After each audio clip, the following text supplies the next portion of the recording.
You're listening to a Frequency Podcast Network production. America is our closest ally, our best geopolitical buddy. Canada benefits a lot from this relationship, and by and large, the two countries are as close as nations can be. Except for sometimes, when America wants our stuff. They're a lot bigger than us, so even when they ask nicely, it still feels a little worrying. This time, they would like our drugs, or at least, I should clarify, the cheap ones. You may have heard that everything involving healthcare is much more expensive in the United States. This includes most prescription pharmaceuticals, so the state of Florida and others asked the Food and Drug Administration if they could, maybe, just buy some cheap drugs in bulk from Canada and save a bunch of money. And the FDA just said yes, which has placed Canada in the somewhat awkward position of having to say no, and then having to enforce that no. So how does this all work? What happens next here? And hey, never mind the United States for a moment, why don't we have enough of some drugs for Canadians? And what should we do about that? I'm Jordan Heath Rawlings. This is The Big Story. Joelle Walker is the Vice President of Public Affairs for the Canadian Pharmacists Association. And I guess when I look at this story, Joelle, I wonder if you guys are kind of caught in the middle. Pharmacists are the ones who are dispensing drugs to Canadians. So, of course, they're always stuck in the middle, trying to figure out how to manage their own supply and then figuring out a way, supposedly, to supply a country that's 10 times our size. So definitely not a great place to be. Right. Maybe let's start with how this situation came about. Can you explain to us just briefly what the American Food and Drug Administration ruled that the state of Florida is now allowed to do? I think it's kind of interesting to think that this has been around, like this idea of importing drugs from Canada has been around for over 20 years. In fact, when I was watching The West Wing over the holidays, there was an episode there focused on drug importation. But the newest piece, of course, is this Florida news and the fact that Florida asked the US FDA to approve a proposal to bring in drugs from Canada into the state. And surprisingly, to us anyways, the US FDA approved that proposal, even though they knew we have regulations here in Canada that would restrict that exportation. Let's explore, first of all, the concept of Americans importing drugs from Canada. To your point, it's been around for a very long time. Which drugs would Americans, or I guess in this case, Florida in particular, want to buy from us, and why would they want to buy from us specifically? Drugs in Canada are cheaper in some circumstances, not all circumstances. And so particularly patented drugs tend to be more expensive in the US than they are in Canada. And that's the ones that they're looking for. People, have probably heard of the caravans of people coming to buy insulin from Canada in the past. And these were people who were driving across the border to do that. And, we were never concerned about that just because it was such small numbers. But certainly they're looking to import some of those in bulk. There's some HIV medications and mental health as well, specific to Florida. But ultimately, it could impact like all different types of drugs in Canada that are not generic. What is the history here before this FDA ruling? You mentioned people crossing the border in caravans. I think everybody who lives in a Canadian town or an American town near the border has heard stories like that. Have there been other attempts to try this at scale? Probably not at scale, other than the fact that several states now, not just Florida, there are 9 states and counting that have tried to propose some kind of plan to import drugs in recent memory. But certainly the ones we're most used to are these individual people who are coming up buying personal supply, so maybe a couple months supply, and then driving back to the US. And that's never been an issue from a pharmacy perspective here in Canada, our supply. But I'll share an example that came up recently that did sort of pique our interest, which was that the drug Ozempic, the very popular drug Ozempic for weight loss, was being imported by individual Americans, so not en masse, and they were getting them out of BC primarily. And that actually caused the ministry in BC. They looked at some of the data and noticed that a lot of the supply was starting to go down to individual Americans. And they actually put in some regulations to restrict that because the numbers were starting to be so concerning, because it was a popular drug. So who knows, in the future, drugs here may become a little bit more, if there's more attention on them or for whatever reason, especially if Americans see, a headline in the news like, Florida can, import drugs from Canada. People don't necessarily read the fine print and they'll think, oh, we can go and get drugs from Canada and they'll order online. And that in itself could cause a shortage when we think about the number of Americans who might be interested in that. Ozempic aside, because everybody has heard about the shortages there and it's so popular now, but do we have enough drugs in Canada for everyone who needs them without America coming to perhaps buy some of them? We definitely don't have enough drugs here in Canada. Sometimes we have shortages of our own. In fact, on any given day, you can go to the drugshortages.ca website, which is a website that Health Canada maintains, where manufacturers, like drug companies, are required to put in whether they're expecting a shortage. And you can find like over 1,500 actual shortages on any given day. Today, there's 1,850 actual shortage. Wow. They're not all huge. They're not all, going to impact the patient at the pharmacy level, but they are very concerning. So this idea that, even one single state, Florida's 21 million people, that's more than half the size of Canada, right, would be importing drugs makes no sense at all for us. The supply that we come is for Canadians. It's designated for Canadian patients, not for a market that's significantly larger than ours. You mentioned off the top when we began discussing this that the FDA gave Florida this permission despite the fact that Canada appears to have regulations in place here. What does Canada say about this practice? I think it's really good news. The government of Canada has said on several occasions that they will take any necessary measure to protect the drug supply here in Canada. And the regulations that they've put in place basically mean that anybody here in Canada who wants to participate in this plan with Florida would have to sort of apply to Health Canada and demonstrate that their exportation wouldn't cause a shortage. And I think it's pretty simple math. If you're thinking about exporting the type of quantities that such a market would need, that in itself, that would cause a shortage. So we feel pretty good about those regulations, and that the government of Canada has said very unequivocally that they want to protect our supply. But we always concerned about gray markets, gray practices that come up, loopholes that can be exploited. And it's just not great for us to have sort of this focus on our Canadian drug supply by the United States. The gray market and the loopholes were going to be my next questions. Ultimately, what can Health Canada as a body do to prevent individual drug wholesalers or sellers from selling to whomever they want? How would they even monitor that?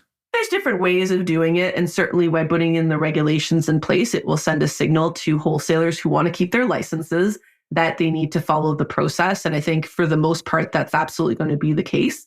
I think some of the concerns that we have in terms of loopholes is these sort of individual smaller programs that might try to, identify one single drug and, want to focus on that. That might be a little harder to tell. Or as I mentioned, people seeing the news in the United States, whatever state that they're in, start to import from Canada on an individual basis. That in itself could be really concerning from a supply perspective. Mm-hmm. So again, it's sort of up to us. We have to monitor all of this. Certainly when we're having conversations with Health Canada, we're stressing that every time a new proposal is put in place by one of the 9 or so states that are doing this, let's take a careful look at the number of drugs that they want. Let's make sure that those drugs are carefully monitored from a Canadian perspective, and then we can identify potential issues that come out. But for the most part, these regulations are going to be very helpful for Health Canada as they monitor people who have Health Canada issued licenses, essentially. How much money might we be talking about here in terms of savings that would motivate Florida and other states to do it? I can totally understand an individual, especially someone dealing with insane medical crisis in the United States, wanting to come up here and save some money getting a prescription filled. Why would a state want to do this at scale? What are the savings? Well, they are anticipating some pretty significant savings on their end. And that may be true if you look at just the pure cost of drugs.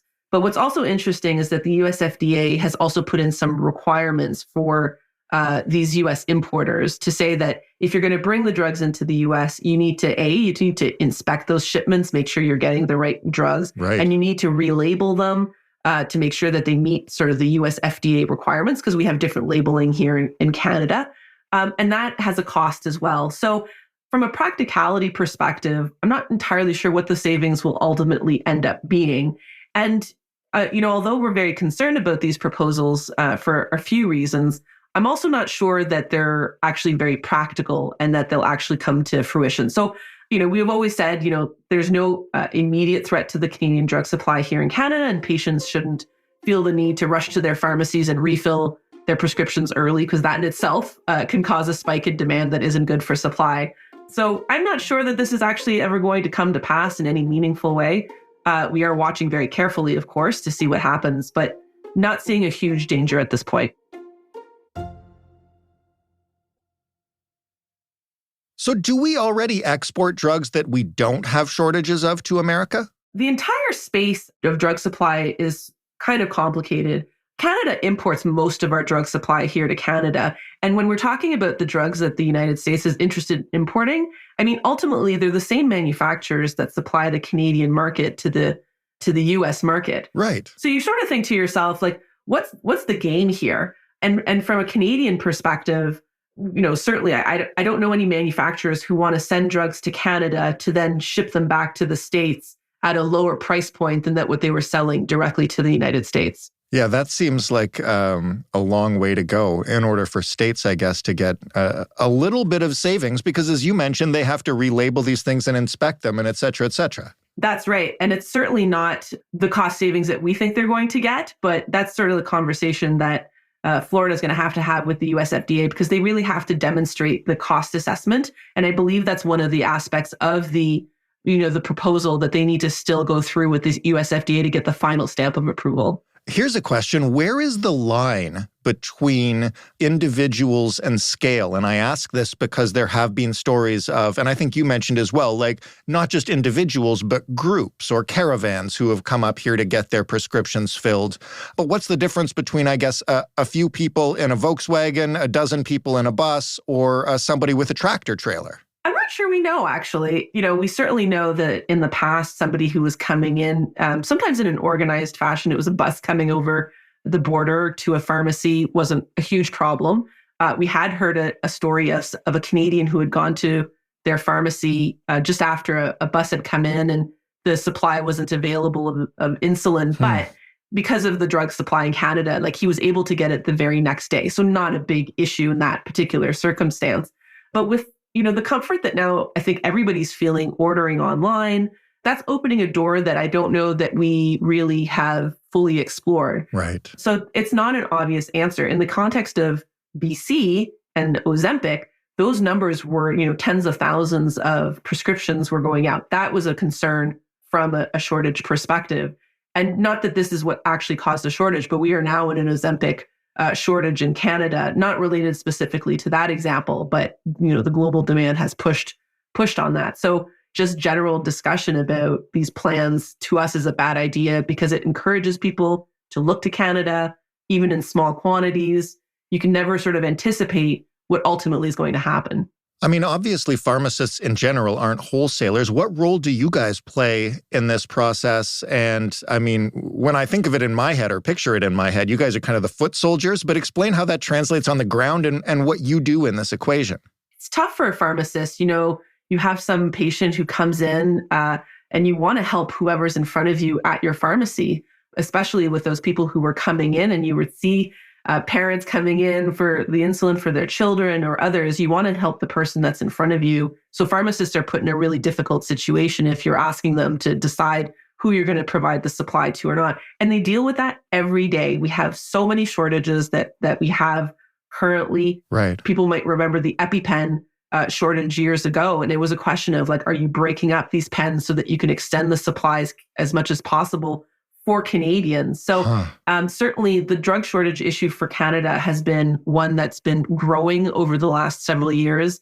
A few years ago, we did a poll, and 79% of pharmacists had said that in the last 5 years, shortages had increased dramatically. And since then, we've seen a huge growth of really problematic shortages, including things like kids' Tylenol for fever and pain. So it's not an easy position to be in, to be a pharmacist dealing with shortages. And they spend about 20% of their day dealing with shortages on a daily basis. I mean, that's time that they're not spending with a patient, that they're not counseling somebody on how best to take their drugs or doing other things that are good for the healthcare system. At the same time as we're now, in a couple of provinces at least, asking them to diagnose simple illnesses and treat those. The healthcare system needs pharmacists to be doing frontline primary care service. So the idea that they would be spending their time managing their inventories, trying to find supply from a different pharmacy, to us is really absurd, and why we think that the drug shortage issue is one that Canada really needs to look at, both from the context of importation, but just generally, even outside of importation, we need to have a much stronger supply of drugs here in Canada to meet the needs of Canadians on an everyday basis. Yeah, let's leave aside America coming for our drugs for a moment, at least, because it's not happening at scale yet, even though it's the more threatening part of this. What should we be doing right now to ensure that we have the drugs that Canadians need? And do enough Canadians know how many drugs we are short? I mean, I just learned it now talking to you, and I'm usually pretty tuned in to the needs of our healthcare system thanks to this show. In 2019, I believe, we did a poll and we asked Canadians if they had experienced a drug shortage. And I was really shocked to hear that about a quarter of Canadians said that either they or a friend or family had experienced a shortage. I thought that number was going to be much lower. So I think people are generally aware that when they go to their pharmacy, if they can't get their drugs, that's a really big issue.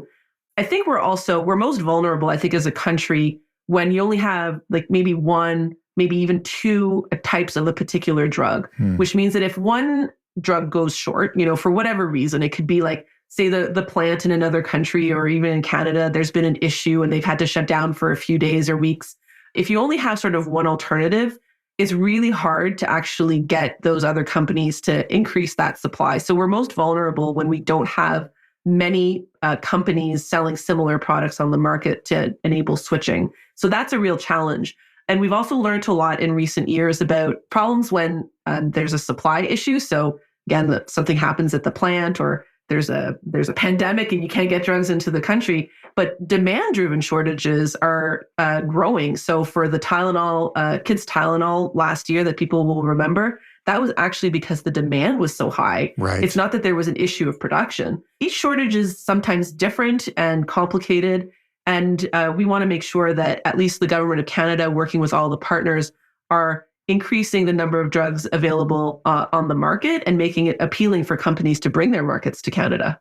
Last question then, as we look at what Florida and, as you mentioned, other states are attempting to do, what will you be watching for over the next several months? What comforts you here and what concerns you? Just continuing to look at, each of the different proposals.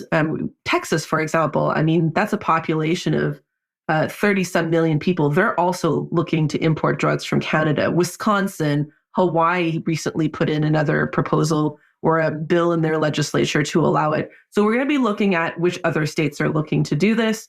We're going to be working with Health Canada and other stakeholders to assess whether the regulations address the uniqueness of each proposal. And then certainly, speaking to all of our stakeholders in our pharmacies to make sure that people understand the issue, that there's no urgent threat, and that Canadians shouldn't rush to their pharmacies. So it's definitely for us is a constantly monitoring file. And it definitely concerns us when more and more states see that Florida has been approved, because then they're more likely to introduce legislation in their own state and apply to the US FDA. And hopefully the US FDA and the federal administration in the US will look at the measures we've put in place and the concerns that we have and be thoughtful in how they address these proposals moving forward. Joelle, thank you so much for this. It's a fascinating issue that I now know a lot more about, clearly, than I did a few minutes ago. Thanks so much for having me. Joelle Walker from the Canadian Pharmacists Association. That was The Big Story. For more from us, you can head to thebigstorypodcast.ca. If you'd like to tell us a story about people getting drugs from the United States and Canada, or Canadians facing shortages of drugs, you can let us know. We're always interested in what you think of our episodes or any feedback you have. You can do that by emailing us. hello@thebigstorypodcast.ca is that address. You can also call us. Leave a voicemail. The phone number is 416-935-5935. This podcast, as well as the other podcast that we make and I host called In This Economy, is available in every single podcast player. And in most of them, it's rated quite well. Thanks to all you folks, and we appreciate it every time you leave us one. And if it's constructive criticism, we appreciate that too. And if it's pure hate, then we post it in Slack and make fun of you. Either way, let us know what you think. Thanks for listening. I'm Jordan Heath Rawlings. We'll talk tomorrow.